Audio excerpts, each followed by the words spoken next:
Diabetic foot and diabetic gangrene.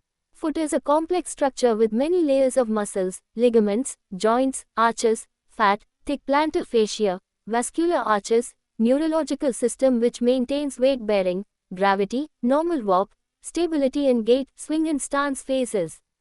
Problems in diabetic foot: closities, ulceration, abscess and cellulitis of foot, osteomyelitis of different bones of foot like metatarsals, cuneiforms, calcaneum, diabetic gangrene, arthritis of the joints.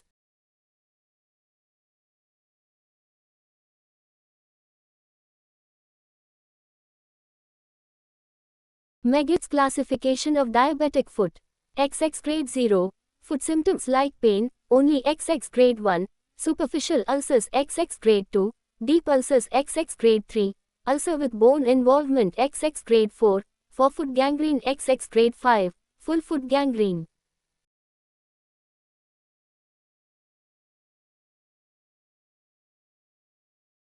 Pathogenesis of diabetic foot gangrene. High glucose level in tissues is a good culture media for bacteria. So infection is common. Diabetic microangiopathy causes blockade of microcirculation leading to hypoxia.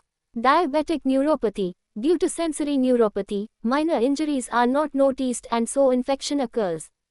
Due to motor neuropathy, dysfunction of muscles, arches of foot and joints occurs. And loss of reflexes of foot occurs, causing more prone for trauma and abscess. Due to autonomic neuropathy, skin will be dry, causing defective skin barrier and so more prone for infection. Diabetic atherosclerosis itself reduces the blood supply and causes gangrene. Thrombosis can be precipitated by infection causing infective gangrene. Blockage occurs at plantar, tibial, and dorsalis pedis vessels. Increased glycosylated hemoglobin in blood causes defective oxygen dissociation leading to more hypoxia. At tissue level there will be increased glycosylated tissue proteins, which prevents proper oxygen utilization and so aggravates hypoxia.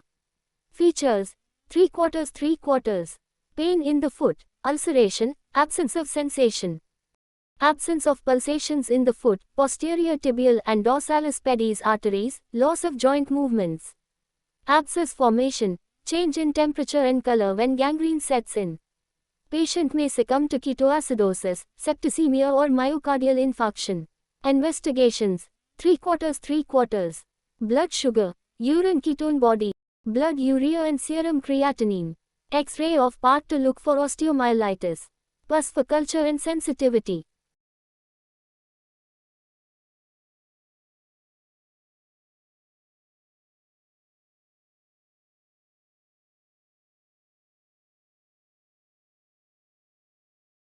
Doppler study of lower limb to assess arterial patency. Angiogram to look for proximal blockage. Ultrasound of abdomen to see the status of abdominal aorta. Glycosylated hemoglobin estimation. Treatment: foot can be saved only if there is good blood supply. Antibiotics, decided by Pus C.S. 3.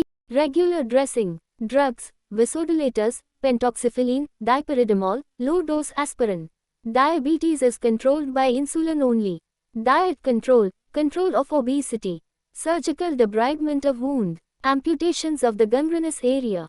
Level of amputation has to be decided by skin changes and temperature changes or Doppler study. 3/4. Care of feet in diabetic. Any injury has to be avoided. MCR footwears must be used, microcellular rubber. Feet has to be kept clean and dry, especially the toes and clefts. Hyperkeratosis has to be avoided. Gangrene of third and fifth toes in a diabetic. Patient already underwent amputation of fourth toe earlier for gangrene.